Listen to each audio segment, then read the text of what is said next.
Salut à tous, on se retrouve aujourd'hui pour un nouveau podcast. Donc suite à l'annonce d'Apple d'un nouvel iPad Pro récemment et en ces périodes de confinement, j'ai décidé d'aborder donc un sujet qui me pose problème dans la technologie, c'est les gammes Pro et en particulier dans le catalogue de la marque Apple. Donc le nouvel iPad Pro a été annoncé il y a quelques jours. Avec en nouveauté, on a un nouveau bloc optique donc avec un capteur grand angle de 12 mégapixels, également un ultra grand angle de 10 mégapixels et enfin un capteur LiDAR dédié à la réalité augmentée. Le tout épaulé bien sûr de la puce A12Z et avec également le support du Wi-Fi 6 promettant encore plus de puissance et de vitesse donc à l'iPad et donc à son utilisateur. Par contre, je me questionne sur le fait de ne pas avoir intégré donc la puce A13 des derniers iPhone dans ces nouvel iPad Pro. Et donc niveau accessoires, on a un tout nouveau étui donc Smart Keyboard équipé d'un trackpad pour venir concurrencer les surfaces de Microsoft et aussi pourquoi pas attaquer le marché des PC portables, mais également aussi peut-être celui des MacBook. Donc je trouve ça très discutable en fait le fait de présenter simultanément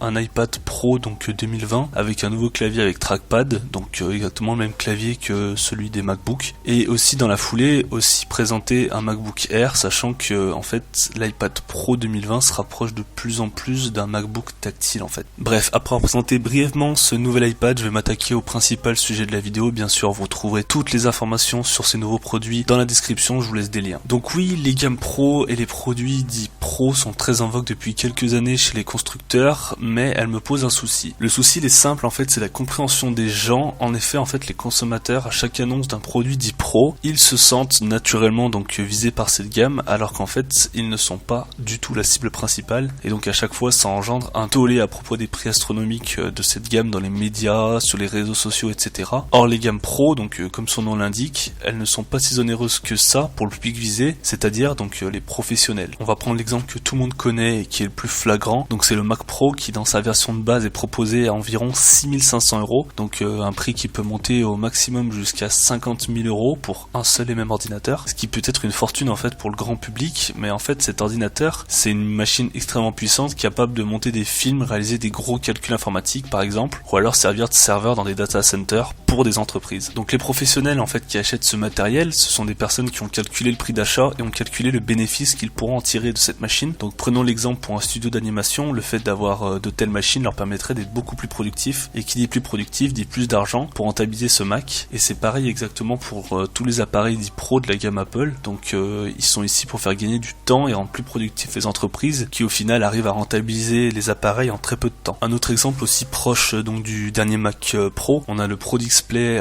XDR, donc c'est l'écran qui est dédié au Pro et qui a été présenté justement avec ce MacBook. Donc il coûte plus de 7000 €, donc ce prix semble incroyable. Malgré tout en fait, face à la concurrence des moniteurs professionnels, je vais me renseigner, ce prix est très attractif parce que certains moniteurs Pro servant donc aux créatifs coûtent 2, 3 voire 4 fois plus cher chez les concurrents. Donc sur ce point, Apple est très bien positionné niveau prix pour la concurrence des moniteurs Pro. Passons le côté donc informatique, on va parler de l'iPhone 11 Pro, et là c'est exactement pareil. Il est utilisé par le grand public pour des usages basiques, donc les réseaux sociaux, quelques petits jeux, etc. Mais cet iPhone en fait il est vendu afin de servir en majorité aux professionnels comme son nom l'indique. En effet, donc il y a beaucoup de films, notamment sur Netflix, qui sont filmés avec des iPhones, et cela semblait fou il y a quelques années de pouvoir filmer avec un téléphone un film entier, mais avec en fait l'alchimie de l'écosystème Apple et les performances vidéo et photos des derniers smartphones, au jour d'aujourd'hui on est capable de filmer sur un iPhone 11 Pro ou un autre smartphone comme le Galaxy S20 ou le P30 ou P40